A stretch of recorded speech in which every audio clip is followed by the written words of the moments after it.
Assalamualaikum warahmatullahi wabarakatuh.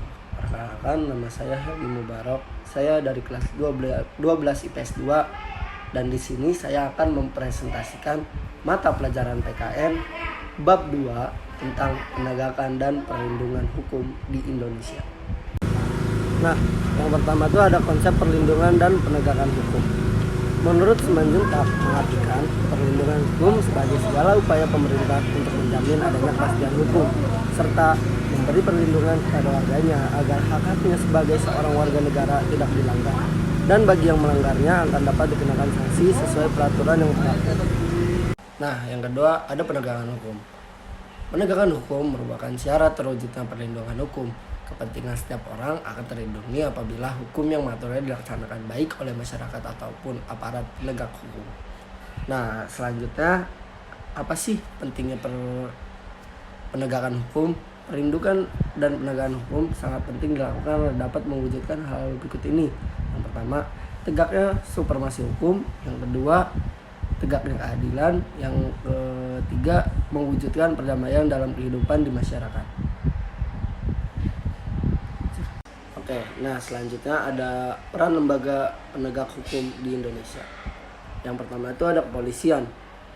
Nah, pada pasal 16 Undang-Undang Republik Indonesia nomor 2 tahun 2002 tentang Kepolisian Republik Indonesia telah menetapkan kewenangan sebagai berikut: melakukan penangkapan, penahanan, penggeledahan, dan penyitaan. Yang kedua, melarang setiap orang meninggalkan atau memasuki tempat kejadian perkara untuk kepentingan penyidikan. Yang ketiga, membawa dan menghadapkan orang kepada penyidik dalam rangka penyidikan.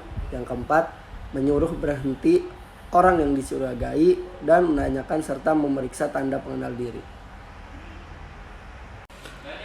Yang kedua ada Kejaksaan Republik Indonesia.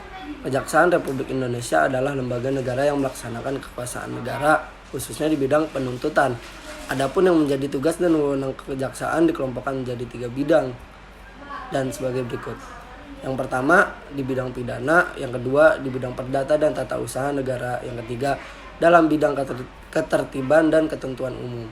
Nah, selanjutnya yang ketiga tuh ada tentang kehakiman. Menurut ketentuan Undang-Undang Republik Indonesia nomor 48 tahun 2009 tentang kekuasaan kehakiman, hakim berdasarkan jenis lembaga peradilannya dapat diklasifikasikan menjadi 3 kelompok. Yang pertama tuh ada hakim pada Mahkamah Agung, yang kedua hakim pada Badan Peradilan, dan yang ketiga ada hakim pada Mahkamah Konstitusi. Nah, yang keempat ada advokat. Advokat adalah orang yang berprofesi memberi jasa hukum, baik di dalam maupun di luar pengadilan. Titik jasa hukum yang diberi merupakan konsultasi hukum, bantuan hukum, menjalankan kuasa mewakili, membela, mendampingi, dan melakukan tindakan hukum. Nah, yang kelima ada KPK.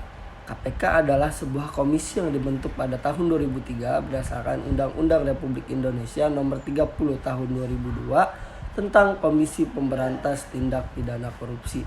Nah, tujuan dibentuknya KPK adalah untuk mengatasi, menanggulangi, dan memberantas korupsi. Nah, selanjutnya ada pelanggaran hukum. Pelanggaran hukum disebut juga perbuatan melawan hukum, yaitu tindakan seseorang yang tidak sesuai atau bertentangan dengan aturan-aturan yang berlaku. Nah, contoh pelanggaran hukum itu dibagi menjadi 2. Yang pertama tuh dalam lingkungan keluarga. Di antaranya yang pertama mengabaikan perintah orang tua. Yang kedua ibadah tidak tepat waktu. Yang ketiga bangun kesiangan. Nah, yang B dalam lingkungan sekolah, diantaranya yang pertama tuh menyontek ketika ulangan, yang kedua datang ke sekolah terlambat, yang ketiga bolos mengikuti pelajaran. Nah, selanjutnya ada kepatuhan hukum. Kepatuhan hukum mengandung arti bahwa seseorang memiliki kesadaran untuk memahami dan menggunakan peraturan perundangan yang berlaku, mempertahankan tertib hukum yang ada, dan menegakkan kepastian hukum. Nah, adapun ciri-ciri seseorang yang berperilaku sesuai dengan hukum yang berlaku dapat dilihat dari perilaku yang diperbuatnya. Yang pertama tuh disenangi oleh masyarakat pada umumnya. Yang kedua tidak menimbulkan kerugian bagi diri sendiri dan orang lain. Yang ketiga tidak menyinggung perasaan orang lain. Yang keempat menciptakan keselarasan. Yang kelima mencerminkan sikap sadar hukum. Dan yang keenam tuh mencerminkan kepatuhan terhadap hukum. Oke, selesai juga presentasi dari saya. Kurang lebihnya mohon maaf.